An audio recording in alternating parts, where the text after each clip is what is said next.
आशा करते हैं कि आप अच्छे होंगे, स्वस्थ होंगे, आप पढ़ाई में चलते होगी। और आपको पता ही होगा, अगर आपको नहीं पता तो आपको बता देते हैं। जो विद्यार्थी नए होंगे उनके लिए जानकारी बताना चाह रहे हैं हम कि मध्य प्रदेश आबकारी आरक्षक की तैयारी के लिए तत्पर लगे हुए हैं। इसकी तैयारी के लिए हम आपको बता दें, पिछले ईयर के प्रश्नों के माध्यम तैयारी चालू है, जहाँ पर आपको मैथ्स का वीडियो, बिल्कुल सॉल्यूशन सहित रीजनिंग का वीडियो, जीकेजीएस का वीडियो और साइंस के वीडियो रोज आपको कवर हो रहे हैं। बात कीजिएगा मैथ्स के 30 प्रश्न आएंगे, रीजनिंग के 35 प्रश्न आएगा, जीकेजीएस का 20 प्रश्न आएंगे और साइंस के 15 प्रश्न आएंगे। ये आपका पूरा हो जाएगा 100 का प्रश्न। इस प्रकार से आप कोई नहीं बताने वाला कितने पेपर आने वाले हैं, कितने नंबर का आएंगे, समझे। 30 नंबर का मैथ्स, 35 का रीजनिंग, 20 का जीकेजीएस, 15 का आपका साइंस, कुल मिला के 100 नंबर हो गया। कोई नेगेटिव मार्किंग नहीं है। जो विद्यार्थी नए हैं या पहली बार पेपर देना चाह रहा है उसके लिए जानकारी जरूरी है। बाकी जिसे पता है, देकर आ चुका हो सकता ठीक है, तो हम सब विद्यार्थी को लेकर चलते हैं कि जानकारी जरूरी है बताना।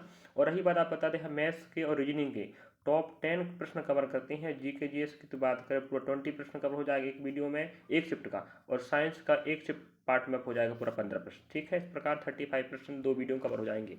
और आप बता दें, हम 20 फरवरी के सभी शिफ्ट, आज के पहला शिफ्ट, 2 शिफ्ट, पहला शिफ्ट का रीजनिंग हो चुका है और पहला शिफ्ट का जीकेजीएस हो चुका है, पहला शिफ्ट का साइंस हो चुका है और सेकंड शिफ्ट का जीकेजीएस और साइंस हो चुका, समझे। इस प्रकार से आपको बता देना चाह रहे हैं और जाके देखिएगा। और साथ में हम 21 फरवरी का जीकेजीएस भी कवर कर चुके हैं। और नेक्स्ट रही बात, यहाँ पर आप बता दें, हम इस वीडियो के माध्यम से हम मैथ्स के टॉप 10 प्रश्न कवर कर रहे हैं।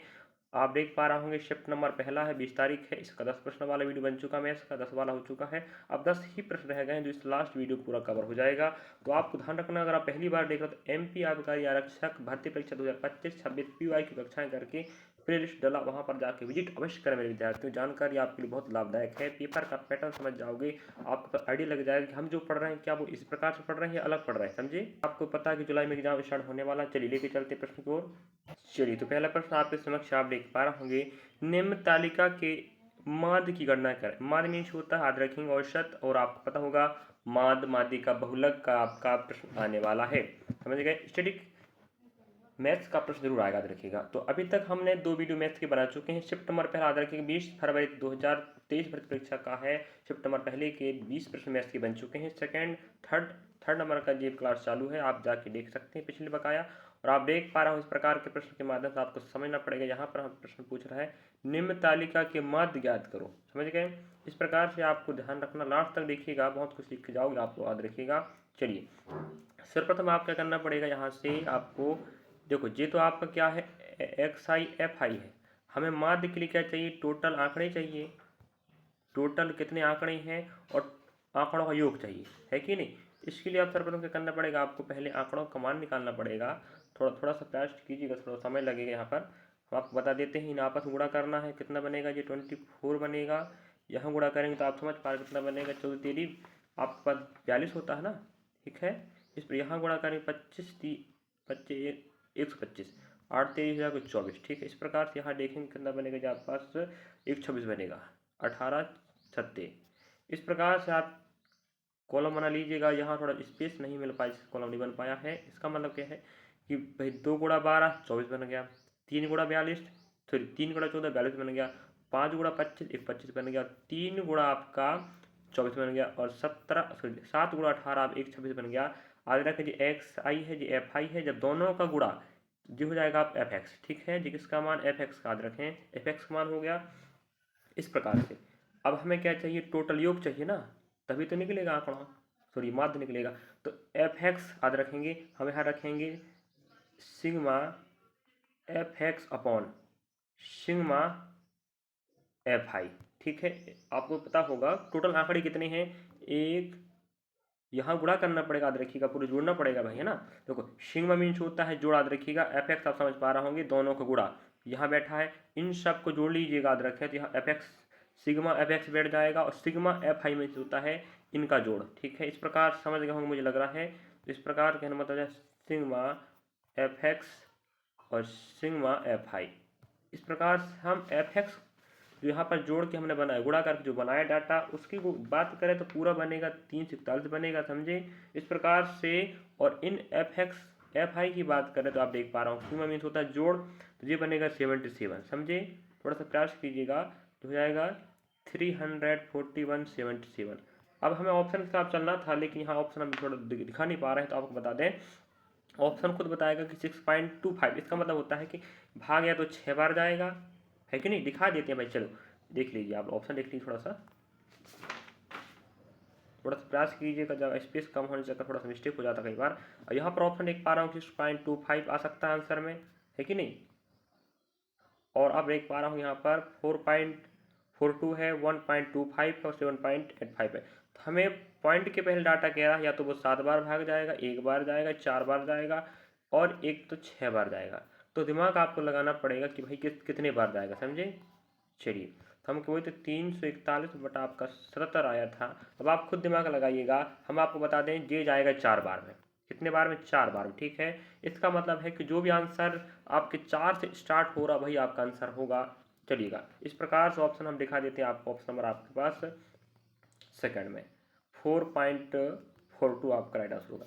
मुझे लग रहा है आप समझ गए होंगे। इस प्रकार से हमें माद मादी का बहुलक का प्रश्न इस प्रकार का प्रश्न जरूर पूछेगा। तो एफ आई दिया था, एक्स आई दिया, दोनों को गुणा करेंगे तो सिग्मा एफ एक्स बन जाएगा, सॉरी एफ एक्स बन जाएगा, ठीक है। इस प्रकार से माद निकालने के लिए हमें सिग्मा एफ एक्स और सिग्मा एफ आई रखना पड़ेगा, समझ गए। चलिए अगला प्रश्न लेके चलते हैं। अगला प्रश्न आप फिर देख पा रहा हूँ, यहाँ पर देख लें 63 याद रखें, बिल्कुल 100% याद रखिएगा। जो एग्जाम में हो चुका वही पीडीएफ है, नहीं तो मत कहिएगा सर यहाँ से वहाँ प्रश्न हल करा रहे हो। और आपको पहले भी दिखा चुके शिफ्ट नंबर कौन सा है, और आप भले हम प्रश्न आपको यहाँ से वहाँ कवर कराया है, सिस्टमेटिक नहीं कवर कराया, लेकिन पूरा प्रश्न कवर होगा, समझे। चलिए, रीजनिंग के हो, चाहे मैथ्स को, चाहे जीके के, चाहे साइंस के, पूरे प्रश्न कवर होंगे, याद रहेंगे हर शिफ्ट के। प्रयास करेंगे हम। यहाँ पर अगर आप अंग्रेजी माध्यम के विद्यार्थी तो अंग्रेजी पढ़ सकते, याद रखिएगा। निम्नलिखित डेटा की सीमा और गुणांक की सीमा ज्ञात करें। यहाँ पर आपको सीधी बात कह रहा, माध्यिका ज्ञात करो। क्या ज्ञात करो कह रहा, माध्यिका, समझ गए बच्चा। इस प्रकार से याद रखिएगा, जो डाटा आप देख पा रहे होंगे ना, निम्नलिखित डेटा की सीमा गुणांक, तो हमें अंक दे के रखा है, छात्रों की संख्या दे के रखा, इसमें हमें क्या सी एफ ज्ञात करना पड़ेगा, ठीक है। संचय आवृत्ति, तो संचय आवृत्ति हमें खुद निकालना पड़ता है, याद रखा। जैसे जिस प्रकार अभी ना एफ एक्स निकाले थे ना, है कि नहीं, एफ एक्स, उसी प्रकार से आपको यहाँ संचय आवृत्ति निकालना पड़ेगा। इसके लिए आपको बता दूं, मैं अलग से एक कॉलम बना के रखा हूँ। ऑप्शन आप देख पा रहा हूँ 4.6 आएगा। और आपको बताऊँ इसका जो फॉर्मूला रहेगा, ठीक है, माध्यिका ज्ञात करने का, यहाँ होता है माध्यिका बराबर, याद रखिएगा, लिख लीजिए भाई। इसके पहले फॉर्मूला आया था क्या?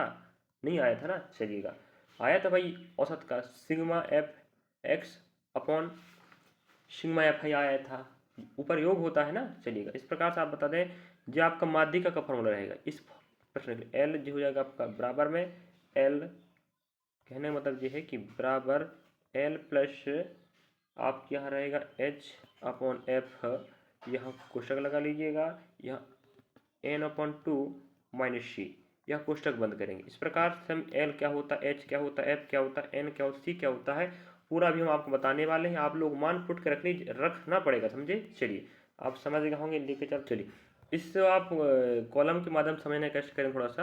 अब आपको बता देते हैं कहाँ से कहाँ समझना पड़ेगा आपको, थोड़ा प्रयास कीजिएगा। जो वहाँ पर डाटा दिया था याद रखें, उसी डाटा को हमने यहाँ पर चेंजअप किया, याद रखें।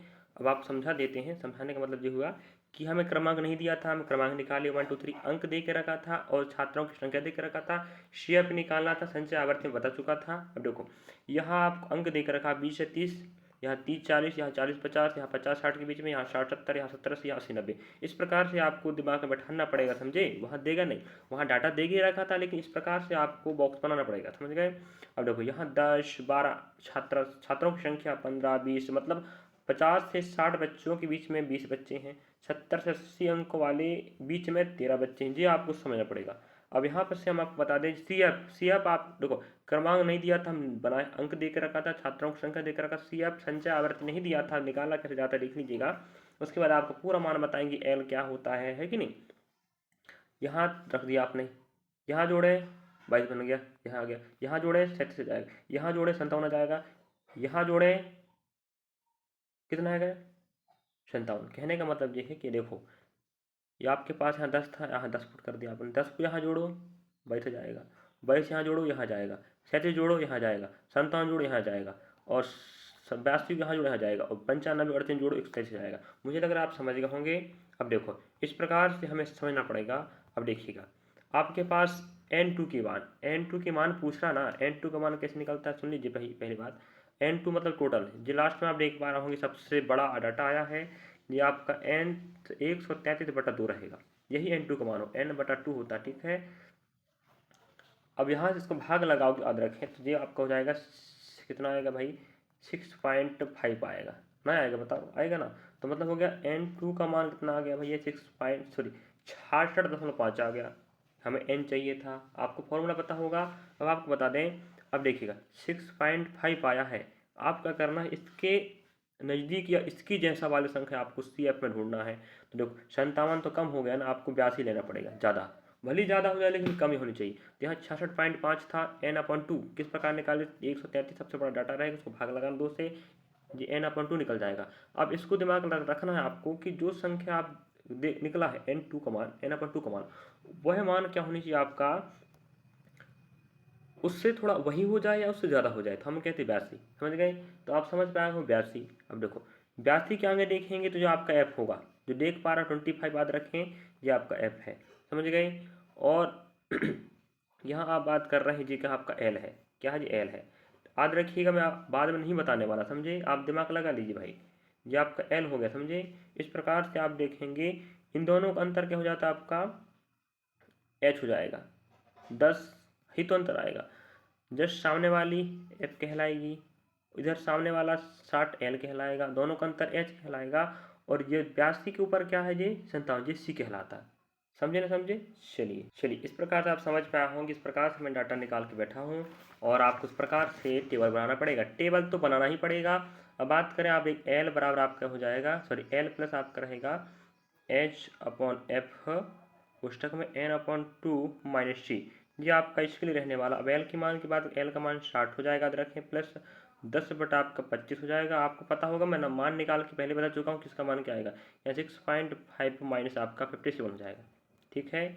इस प्रकार से इसको आगे हल करेंगे हमें फिलहाल, तो चलिए देखते हैं, आगे बताते हैं आपको हल कैसे करना है, ठीक है। अब देखो भाई, यहाँ पर थोड़ा प्रयास कीजिएगा भाई, ये 60 हो जाएगा, ठीक है। अब देखो और छोटा भाग कर प्लस कर लीजिए भाई, 5 दूना 10, 50 25 है कि नहीं, कट गया ना वो। अब यहाँ देखिएगा, आप इसको घटाओगे, मतलब कहने मतलब यह 6.5 माइनस 57 रहेगा, इसको घटाओगे तो 9.3 आएगा ना, कितना आएगा, 9.3 आएगा, समझे। तो इस प्रकार से आप समझेगा, गुणा कर दीजिए, कर देते हैं यहाँ पर 9.3 आ जाएगा। इस प्रकार से हम आगे लेके चलते हैं। अभी आपको थोड़ा सा मिस्टेक यहाँ पर हो रहा, ध्यान रखें, यहाँ सारा मिस्टेक कर दी थी यहाँ पर 66.5 में। इस प्रकार से हम हल करेंगे, देखिए कि यहाँ जब 66.5 में 57 घटेगा तो 9.5 ही बचेगा ना। जब 2 से भाग लगाएंगे, सॉरी 5 से भाग लगाएंगे, 5 दूना 10, 2 बार जाएगा, 50 25 हो जाएगा। इस प्रकार से हमारे पास डाटा आएगा भाई 60 प्लस 2/5 गुणा 9.5 आएगा। तो हम पॉइंट नीचे ला देंगे भाई, तो पॉइंट हट जाएगा, यहाँ पर ध्यान रखेंगे। तो ये 2 पंच 10 हो जाएगा, 5 से भाग लगाए, 5 से कम 5 है कि नहीं, 5 से कम 5 हो जाएगा, यहाँ पर 4 बचेगा, 5 9 45 हो जाएगा ना, होगा बताओ, है कि नहीं। 5 से कम 4 बचे, 5 9 45। इस प्रकार से हमारे पास ये कट गया। अब देखिएगा हमारे पास डाटा क्या बचा है, यहाँ पर देख सकते हैं आप लोग, तो हमारे पास बचा है 60 और प्लस 19/5, ठीक है। तो यहाँ हो जाएगा 60 प्लस 19/5 है, इधर भाग लगाओगे तो 3.8 आएगा ना, आएगा, इधर जोड़ोगे तो बनेगा 63.8। तो मेरे ख्याल से तो आंसर ए होनी चाहिए था, 63.8 आंसर में। अब आप लोग कमेंट कीजिएगा, यहाँ पर ऑप्शन है नहीं फिलहाल। और रही बात, यहाँ पर आप समझ पा रहे होंगे कि जो ऑप्शन आप देख पा रहे हैं विद्यार्थियों, ऐसा ऑप्शन आपको मिलेगा भी नहीं, पहली बात, समझ गए नहीं। चलिए, और अगर मैंने कहीं गड़बड़ किया हूँ तो आप बता दीजिएगा, बाकी हम आपको दिखा देते हैं। बाकी इस प्रकार के प्रश्नों को ऐसे हल किया जाता है। शायद मुझे लग रहा है कि जो ऑप्शन दिया है वो कहीं गड़बड़ कर दिया है, तो आप लोग देख सकते हो, ऑप्शन देख लीजिए भाई। अगर आपका कहीं आ जाता आंसर तो आप लोग कमेंट कीजिएगा, क्या ऐसे हल करना था या मैं कहीं गलत हल करके बता दिया आपको। चलिए कमेंट कीजिएगा। चलिए अगला प्रश्न आप देख पा रहे होंगे, शिफ्ट नंबर पहले का याद रखें, 20 फरवरी 2023 पर परीक्षा शिफ्ट नंबर पहले का है। प्रश्न क्रमांक 74 याद रखें। बाकी 20 प्रश्न कवर हो चुके हैं और 10 प्रश्न और रह गए जिन्हें हम कवर करने वाले हैं, लास्ट तक बने रहिएगा। ये आपका 74 नंबर का क्रमांक का प्रश्न याद रखिएगा। चलिए अभी यहाँ पर आप अंग्रेजी में पढ़ सकते हैं, हिंदी में पढ़ सकते हो, आपको हिंदी दिखा देते हैं कि नहीं। चलिए, और अधिकांश हमसे हिंदी विद्यार्थी की जुड़े हुए हैं, तो यहाँ पर देख पा रहे होंगे आप लोग। यहाँ पर हमें प्रश्न कहता है कि 708 रुपये साधारण ब्याज पर 4 वर्ष में 940 रुपये हो जाता है, ठीक है। मतलब कोई पैसा है, पैसा नहीं पता, वो 4 वर्षों में कितना हो रहा है, 940 हो रहा है। हाँ सॉरी, पैसा देख के तो रखा भाई।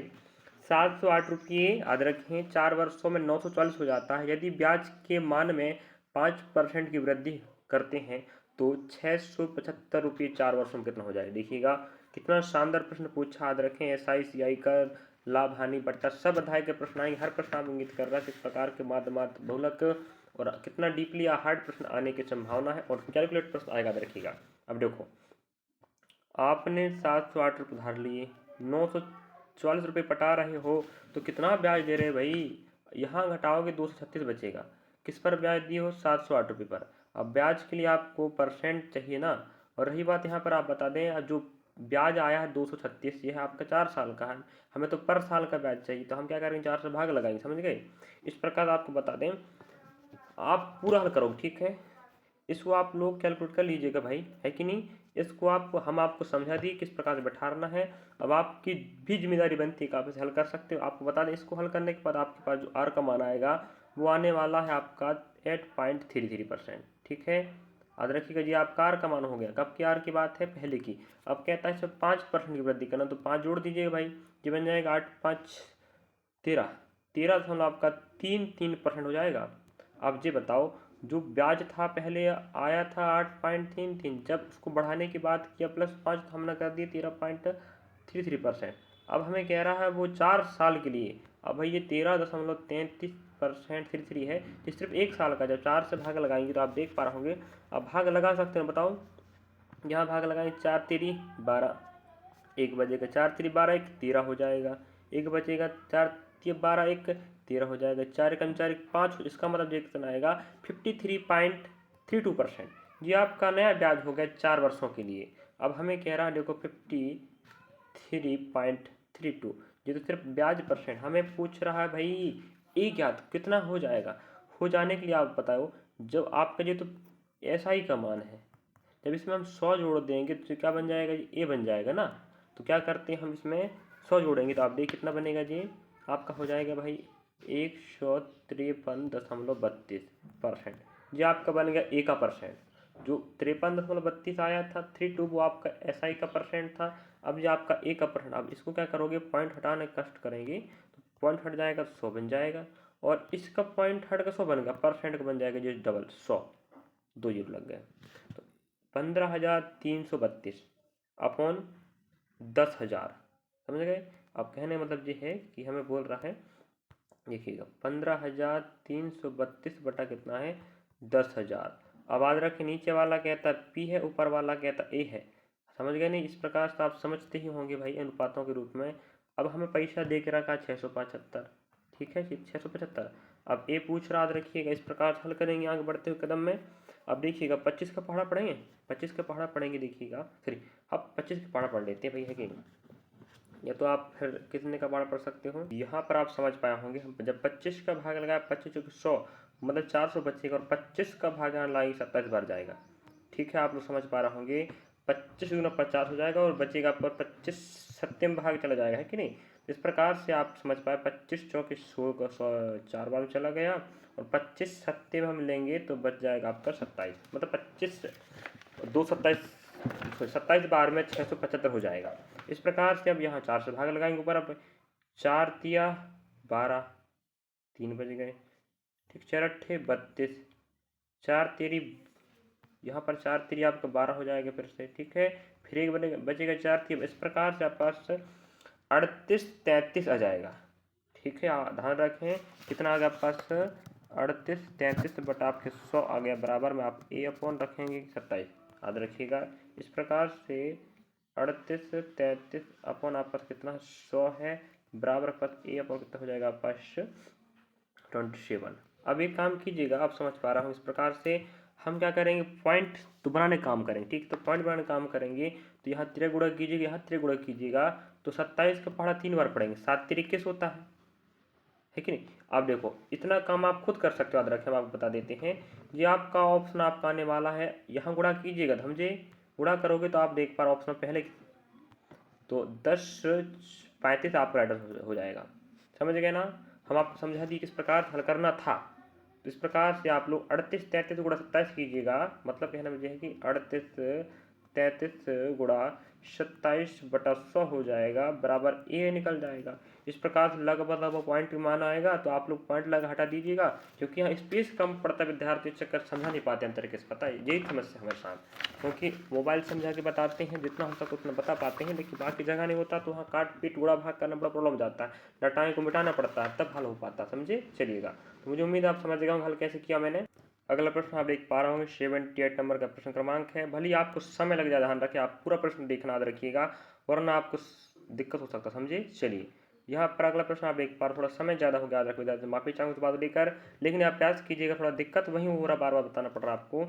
मनीष और नीतीश की ऊंचाई 5:6 के अनुपात में थी। कुछ वर्षों के बाद मनीष की ऊंचाई में 20% वृद्धि हो गई, मतलब जो 5 के रूप में था उसमें वृद्धि हो जाएगी 20% की,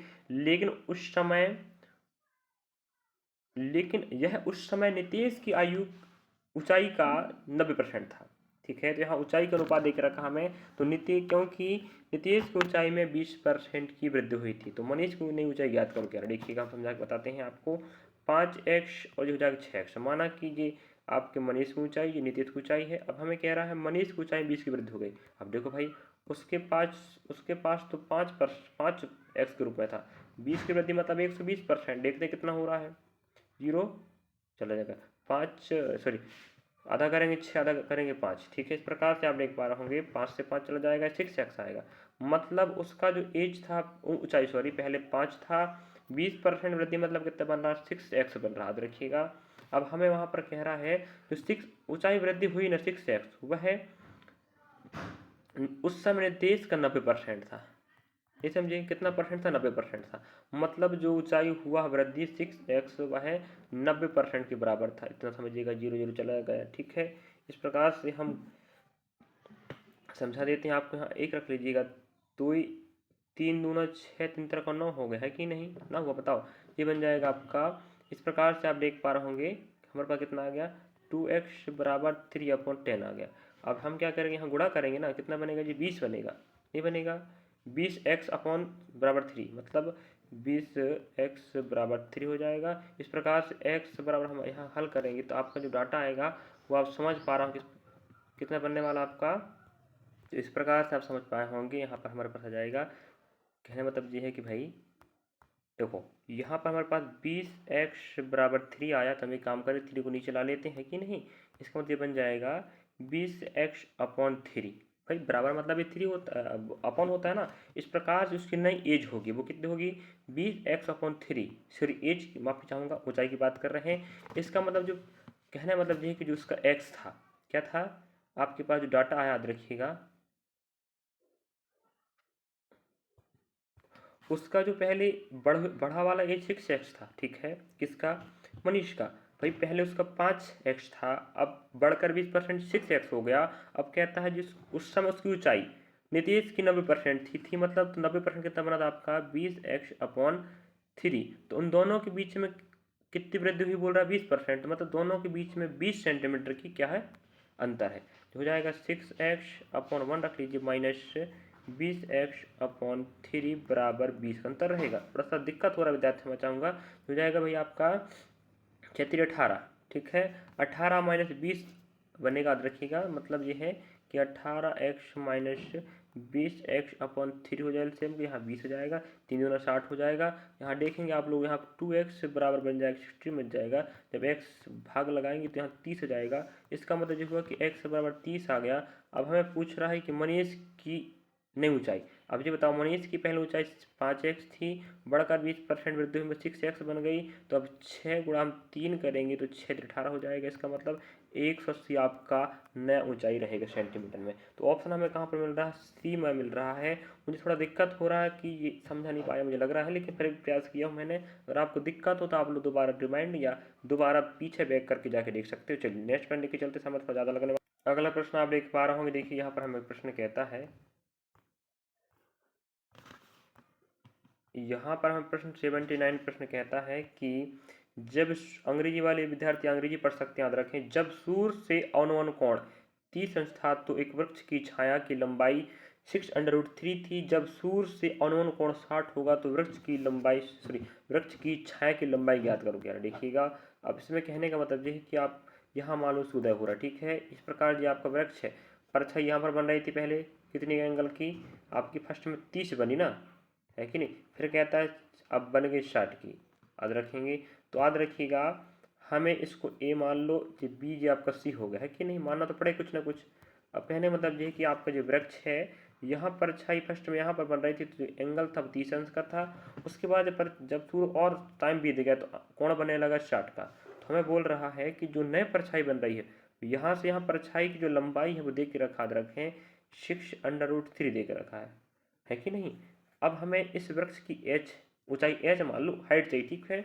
अब देखो जब यहाँ पर थीटा हो मतलब कोई कोण का माप हो तो जस्ट सामने वाली क्या लंब कहलाती है, समझ गए। चलिए आप क्या हुए, लंब हो गई। इस प्रकार से आपको हमें जे वाला मान चाहिए जो दे के रखा है, हम उसकी हाइट निकाल लेंगे, ठीक है। अब ये बताओ अगर आप इतना समझ पा रहा हो तो थोड़ा कष्ट करने का प्रयास करेंगे। हमारे पास एच नहीं पता, लेकिन आप क्या पता है, आधार पता है कि नहीं। मतलब आप क्या समझ पा रहे होंगे जी, आप कर्ण हो गया था, एच मीन्स कर्ण, याद रखेंगे जे थीटा के सामने वाली भुजा कर्ण कहलाती है, तो हम इसको एच रूप में मान ले रहे हैं। हमें इस परछाई की लंबाई पता 6√3 है, लेकिन एच का मान नहीं पता, तो यहाँ थीटा मान 30 बैठा है। तो भाई देखो हमें लंब चाहिए, आधार दे के रखा है, तो आपको पता होगा एक होता है लाल बटे कक्का ना, सुने हो। लंब हमें चाहिए, आधार दे के रखा है, वही बोला मैंने कि लंब चाहिए, आधार दे के रखा। आधार कितना 6√3 है, हमें लंब चाहिए मतलब एच मीट कर्ण चाहिए ना। तो हम क्या करेंगे, इसको रखेंगे। तो जब आप देखो लाल बटे क्या होता, कक्का होता, समझ गए।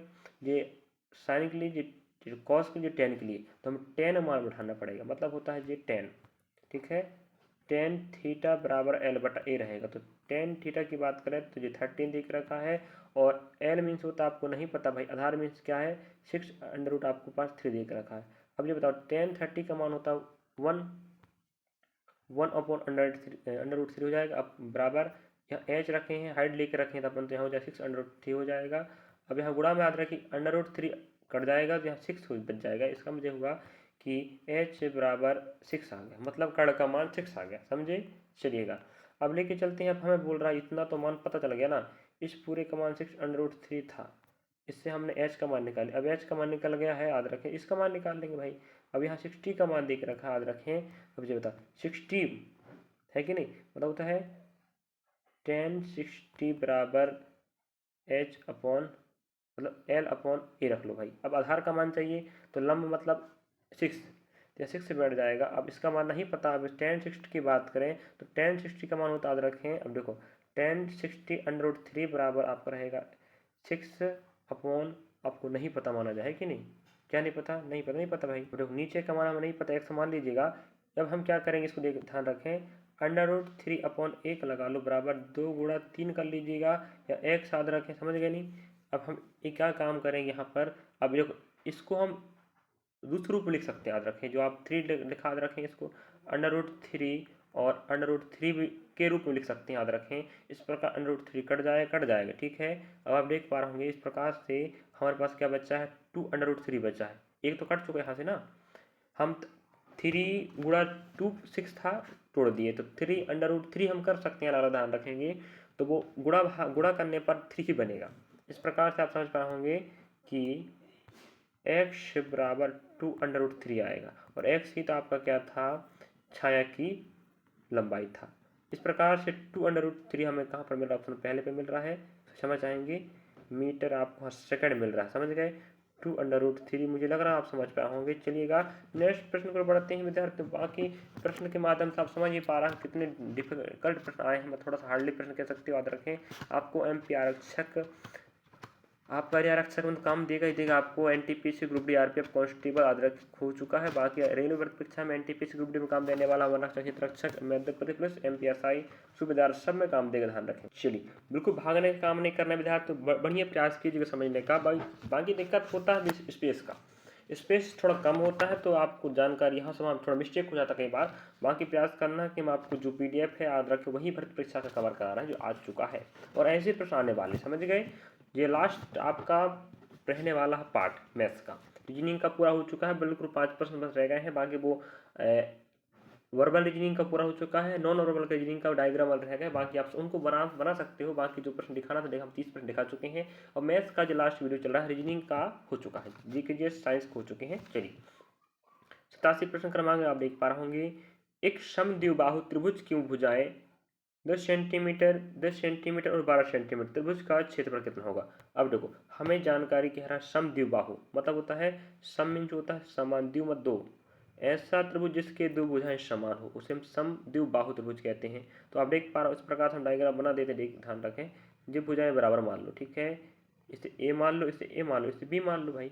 अब ये 10 होगा तो ये भी 10 होगा, और ये आपका कितना हो जाएगा 12 हो जाएगा। इस प्रकार से आप समझना पड़ेगा, याद रखिएगा। अब हमें कह रहा है इस त्रिभुज का क्षेत्रफल, याद रखिए त्रिभुज का क्षेत्रफल का फॉर्मूला होता है b/4, पुस्तक यहाँ लगा ले भाई, है कि नहीं, समझ आएंगे इस बात को। इस त्रिभुज का क्षेत्रफल की बात करें तो b/4 √4 a⁻² माइनस b⁻² रहेगा। तो भाई b मतलब तो 12 हो गया, अपॉन 3 4 हो जाएगा। अब ये 100 लगाएंगे भाई, तो भाई 4 का मान 4 बैठे, a मीन्स कितना हो रहा है 10, 10⁻2 है कि नहीं, माइनस 12⁻2, इतना याद रखिएगा भाई। चलिए इस प्रकार से आप देखे होंगे यहाँ 12/4 था तो 3 हो जाएगा भाई, यहाँ पर अंडर रूट था आपका, है कि नहीं, तो यहाँ जो बन जाएगा 400 बन जाएगा, 4 इंटू 100 का पावर 10 का पावर 100 बनेगा, माइनस 12 का पावर 24 बन जाएगा। अब यहाँ 3 इंटू जब अंडर रूट यहाँ घटाओगे तो कितना बनेगा भाई, 256 बनेगा हटाने पर, आप देख पा रहा हूँ 256 बनेगा। अब 3 इंटू 256 की बात करें तो ये कितने का होता है 16 का, तो 3 इंटू आपका 16 हो जाएगा, और 16 इसका मतलब जो होगा कि 48 आपका राइट आंसर आएगा। देखते हैं ऑप्शन है नहीं होगा तो चेक करना पड़ेगा भाई। यहाँ पर आप देख पा रहे होंगे ऑप्शन नंबर बी आपका राइट है, जी 48 आपको सेंटीमीटर इसके मिल गए क्षेत्रफल। क्या कोई दिक्कत था ना, थोड़ा सा प्रॉब्लम ये था कि आपको फॉर्मूला बननी चाहिए, तो फॉर्मूला एक बार और रिपीट कर देते हैं, b⁻2 √4 a⁻² माइनस b⁻², समझ गए। ये आपको पता है समान भुजा, बी मतलब अलग भुजा। इस प्रकार से इस त्रिभुज का आकृति ऐसे रहेगा, समान भुजा, इसको ए मानो, इसको ए मानो, इसको बी मान लो, बस ये 12 हो जाएगा, ये आपका 10 तो ये भी आपका 10 होगा, समझ गए ना। चलिए अगला प्रश्न लेके चलते हैं। अगला प्रश्न आप देख पा रहे होंगे 89 नंबर का है, ये आप अंग्रेजी में पढ़ सकते हो, याद रखिए, हम हिंदी में लेके चलते हैं। चलिए यहाँ पर हमें प्रश्न कहता है v1 बराबर a⁻3 है तथा v2 बराबर abc है। अगर आपको कह रहा है v1 बराबर v2 हो तो कौन सा शर्त लागू होता है। भाई v1 का मान हमें दे के रखा a⁻3, नेक्स्ट v2 का मान हमें देख a इंटू b इंटू सी। इस प्रकार से यहाँ का एक जाएगा, एक यहाँ का जाएगा, तो यहाँ a⁻2 बराबर b c बनेगा, समझ गए। इसका मतलब ये होता है, याद रख विद्यार्थियों, कहने मतलब ये है कि ए का स्क्वायर बराबर बी इंटू सी, याद रखें। इसका मतलब होता है कि ए का वर्ग मतलब पहली ए का वर्ग बी और सी के गुणनफल के बराबर होता है। इसको हम ध्यान रखेंगे ए बी और सी के रूप में लिख सकते हैं, जिसे हम जीपी मतलब गुणोत्तर गुणांक है, सॉरी हाँ गुणोत्तर श्रेणी बोलते हैं, समझ गए, याद रखें जी भी बोलते हैं, गुणोत्तर श्रेणी हिंदी में ध्यान रखें, अंग्रेजी में जीपी कहा जाता है। कि ए का स्क्वायर बराबर बी इंटू सी है, तो याद रखेंगे मतलब बी का वर्ग ए का वर्ग बी और सी के गुणनफल के बराबर होता है। इसको हम इस प्रकार से ए बी सी और जीपी मतलब गुणोत्तर श्रेणी के रूप में लिख सकते हैं। इस प्रकार से ऑप्शन हमें कहाँ पर मिल रहा है ए बी सी, देख सकते हैं आप लोग, चलिएगा। यहाँ पर हमें देख रखा ऑप्शन नंबर आपको देखा डी नंबर, ठीक है। कहने मतलब ये है कि अब समझ तो गए ना, हम गुणोत्तर श्रेणी बता चुके, समझ गए। चलिए तो ऑप्शन आपका डी राइट हो जाएगा। चलिए जे नहीं होगा ऑप्शन आपका ध्यान रखिए सेकंड होगा भाई, ए बी सी है कि नहीं, जे ऑप्शन रहेगा ना, देख लीजिए आप लोग, चलिएगा। आप भी चाहेंगे वो ऑप्शन नहीं रहेगा आपका, ऑप्शन नंबर आपका बी राइट होगा। ऑप्शन ध्यान रखते लगाइएगा, क्योंकि आपका आंसर आने के बाद अगर आप ऑप्शन टिक नहीं करते सही तरीके से, आप गलत आंसर हो सकता है और आप 1 नंबर आराम से खो सकते हो। अगला प्रश्न आपको समक्ष देखिए 91 नंबर का है, एक निश्चित राशि 2 वर्षों में 2000 रुपये और 3 वर्षों में 2400 रुपये हो जाती मीन्स होता है एक, समझ गए ना। तो हमें A1 और A2 दे के रखा है, ध्यान रखेंगे। पैसा नहीं पता, 2 वर्षों में 2000 और वही पैसा 3 वर्षों में 2400 हो जाती है। तो कुछ राशि ब्याज की चक्रवृद्धि वार्षिक ब्याज दर ज्ञात करो, सीधी बात। अब देखो वो 91 प्रश्न याद रखिएगा, आप लोग PDF में जाके चेक भी कर सकते हो कि प्रश्न सही बता रहे हैं, गलत तो नहीं बता रहे हैं। तो आपको बता दें कि भाई देखो सिंपल फंडा होता है इसका, याद रखिएगा 2000 हो गई और 1 साल बाद वही पैसा 2400, मतलब यहाँ बात करें ये तो 2 साल का है, ये 2 साल का, ये 3 साल का है। हम 1 साल का गैप में देख कितना हो रहा है, वो 400 बढ़ रहा है भाई। तो वो 400 किस प्रकार से बढ़ा, याद रखें वो 2000 पे बढ़ा, मान लो ये आपका हो जाएगा 1 2 1 2 1 1, इस प्रकार से भाग लगाओगे तो 20% आएगा ना, यही आपका है। और रही बात जो अंतर हमें मिला 1 साल का मिला, याद रखें 2 साल का हो तो 2 से भाग लगा, 3 का हो 3 से भाग लगाते, तो अंतर 1 साल का तो 1 से भाग लगा दीजिएगा, तो 20% आपका राइट आंसर होगा। ऑप्शन नंबर आपको सी पर मिल रहा है, 20% आपका ब्याज दर चल रहा है प्रतिवर्ष वार्षिक रूप। ठीक है, चलिए अगला प्रश्न लेके चलते हैं। चलिए अगला प्रश्न आप देख पा रहे होंगे 95 नंबर का प्रश्न है। बाकी यहाँ से वहाँ प्रश्न हो रहे हैं, कोई दिक्कत की बात नहीं, लेकिन हम आपको पूरा प्रश्न कवर करवा रहे हैं, याद रखिएगा ये बात ना भूलें आप लोग।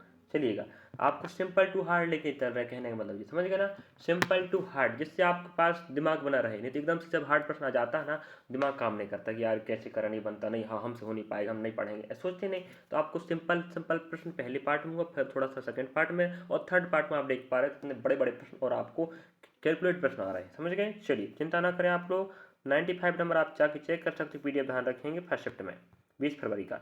एक मोटर बोट खड़े पानी में 10 किलोमीटर प्रति घंटा, एक बात और याद रखिएगा, जो मध्य प्रदेश कर्मचारी चयन मंडल उसके प्रश्न में कई बार गड़बड़ होती है और कई बार उसका ऑप्शन भी गलत होता है, तो ऑप्शन पे मत जाइएगा, जो हल्का तरीका बता रहे उस पर जाइएगा, समझ गए। नहीं तो कह लेंगे सर वहाँ आंसर कुछ और दिया, आप कुछ और बता रहे हो, भाई वही तो होता है मध्य प्रदेश कर्मचारी चयन मंडल का। तो बात तो आप खुद भी जानते हो कि 10 12 प्रश्न गलत करता है पेपर बनाते समय। एक मोटर बोट खड़े पानी में 10 किलोमीटर प्रति घंटा की गति से चल सकती है, मतलब होता है बोट, बोट की चाल को 20 दर्शाते हैं, उसकी चाल कितनी है 10 किलोमीटर प्रति घंटा, ठीक है। और स्ट्रीमिंग धारा, धारा की चाल हमें पूछ रहा, याद रखिएगा उसे नदी के प्रवाह की चाल मीन्स धारा, नदी की चाल बोले धारा की चाल बोले, आपको स्ट्रीम लेना है मतलब एस, बोट मीन्स होता नाव, तो नाव की चाल क्या 10 किलोमीटर प्रति घंटा, आपको एस की बात कर रहा है, आपको बता दें। इस प्रकार के प्रश्न में आप क्या करना है, बोलता है 36 किलोमीटर अनुप्रवाह, मतलब होता है धारा जहाँ बह रही है वहाँ भी नाव चल रही है, उसको अनुप्रवाह कहते हैं। लौटाई, लौटाई मतलब होता है ऊर्ध्व प्रवाह, मतलब भले तो नहीं बोला है लेकिन ऊर्ध्व प्रवाह बोले तो समझ जाओ उल्टा चल रही, अनुप्रवाह मतलब बोले मतलब धारा के साथ चल रही, समझ गए। अब देखो इस प्रकार से 36 गई, याद रखें, ठीक है। अब नीचे याद देखो, अनुप्रवाह बोलेगा तो B प्लस एस बैठेगा, और ऊर्ध्व बोलेंगे मतलब B माइनस एस बैठे, याद रखिएगा। ये नाव की चाल, ये धारा की चाल, जब धारा नाव एक ही दिशा में चले तो जोड़ेगा, और धारा और कहीं बहे और नाव और कहीं चले तो चालें घटती हैं, समझ गए। चलिए याद रखिएगा भाई, तो यहाँ 36/B प्लस एस, कहने का मतलब ये है कि जब वो जा रहा था कौन नाव, तो दूरी कितना था 36 किलोमीटर बोला है ना, और वो बोट हो गई, बोट की चाल ये आपकी धारा की चाल, तो भाई बोट अपनी चाल जाएगा, धारा अपनी चाल जाएगा, दोनों की चाल जोड़ को और तेज नहीं भागेगा, भागेगा ना। फिर कहता है 36 वापस आती है, लौट आई, वही दूरी वहीं पर लौट आई, मतलब 36, मतलब ये नाव की चाल ये धारा की चाल, दोनों की चाल घट के काम करेगा, तो पूरा समय लगता है 20 घंटा। घंटा बोला तो 20 नीचे 1 लगाने का, और मिनट बोलता तो 60 से भाग लगाना पड़ता घंटा बनाने के लिए। इस प्रकार से देखो हमें पी का मान दे के रखा भाई, रख लीजिएगा 36 बटा हमारे पास पी 10 है, याद रखें, प्लस एच प्लस रहेगा यहाँ पर 36/10 माइनस एच बराबर 20 रहेगा, इस प्रकार से याद रखिएगा। अब देखो इन दोनों की बात करें तो ये बन रहा है, आप देखो ए प्लस बी और ए माइनस बी ना बन रहा है, बताओ। और इन दोनों का फॉर्मूला होता है, याद रखें, ए प्लस बी और ए माइनस बी का जो बराबर होता है ए का स्क्वायर प्लस माइनस बी का स्क्वायर ना होता है। तो ये बताओ ए का मान कितना दे के रखा है 10 दे के रखा है, बी का मान कितना एस है, तो यहाँ मान पुट करोगे तो ए का स्क्वायर माइनस बी का स्क्वायर, ए का स्क्वायर मतलब 10 का स्क्वायर माइनस से बी का स्क्वायर, इस प्रकार 10 का स्क्वायर कितना बनेगा 100 बनेगा, माइनस आपका 5 की पावर, सॉरी 5 नहीं याद रखें एस है, मतलब स्ट्रीम है, एस की पावर 2 बनेगा नीचे का डाटा। अब जी बताओ नीचे डाटा कितना बन गया, हम गुणा कर रहे हैं, कहने मतलब ये है, देखिएगा फिर से बता देते हैं भाई, 36/10 प्लस एच बराबर, सॉरी बराबर नहीं प्लस रहेगा, यहाँ 36/10 माइनस एच बराबर 20 हो जाएगा। यहाँ एक लगाना तो पड़ेगा, यहाँ पर तब त्रिगुणा करो, ठीक है। तो देखो यहाँ बनेगा 360 माइनस 36 एस, ठीक याद रखिएगा, और प्लस का प्लस हो जाएगा, ना होगा बताओ, हो जाएगा ना।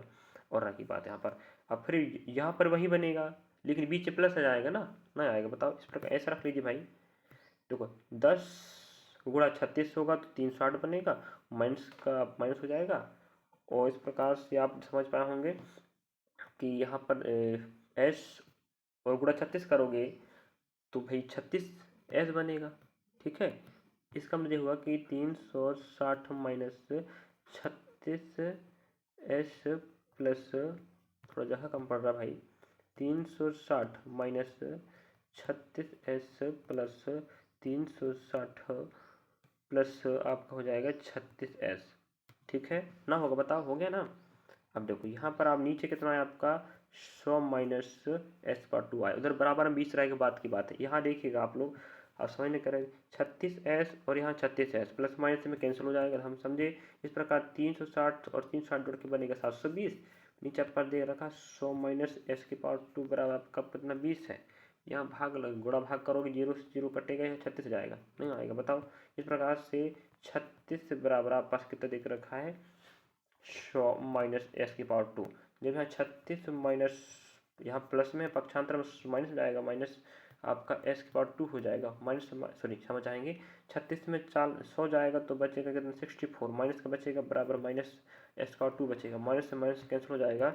इस प्रकार से हमारे पास 64 बराबर आपके पास एस की पावर 2 बचेगा। जब 64 में आप पावर हटाओगे एस का तो अंडर रूट लग जाएगा, तो 64 का वर्ग कितना होता है 8 होता है, रखे तो 8 मतलब एस, एस मतलब क्या, नाव की चाल। इतना वक्त लगा देखिएगा विद्यार्थियों। इस प्रकार से हम कह सकते हैं 8 किलोमीटर पर आवर आपका आंसर आएगा नाव की चाल।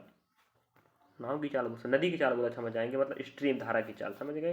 तो इस प्रकार से देखिएगा विद्यार्थियों, आपको अगर नदी का चाल दे के रखता तो आपको ना नाव की चाल पूछता, समझ गए ना। इस प्रकार देखिए कितना हार्डली प्रश्न आया था, अगला प्रश्न लेके चलते हैं। मुझे लग रहा है कि आप समझ गए होंगे बढ़िया बढ़िया, और आप लोग दोबारा रिपीट कीजिए, याद रखें।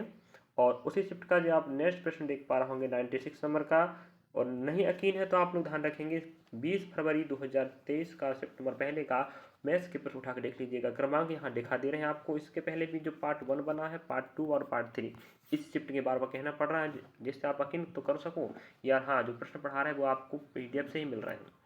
चलिए, और यहाँ अगला प्रश्न आप देख पा रहे होंगे, एक नाव धारा के साथ 12 किलोमीटर और धारा के अनुकूल 18 किलोमीटर दूरी 3 घंटे में तय करती है, जबकि वह नाव धारा के प्रतिकूल 32 किलोमीटर और धारा के अनुकूल 24 किलोमीटर 5.5 घंटे में तय करती है। धारा की गति ज्ञात करो। धारा गति मीन्स होता है आपका स्ट्रीम, ठीक है, स्ट्रीम मतलब धारा। अब देखिएगा, इसके पहले नदी की गति पूछा था, मतलब वही धारा गति।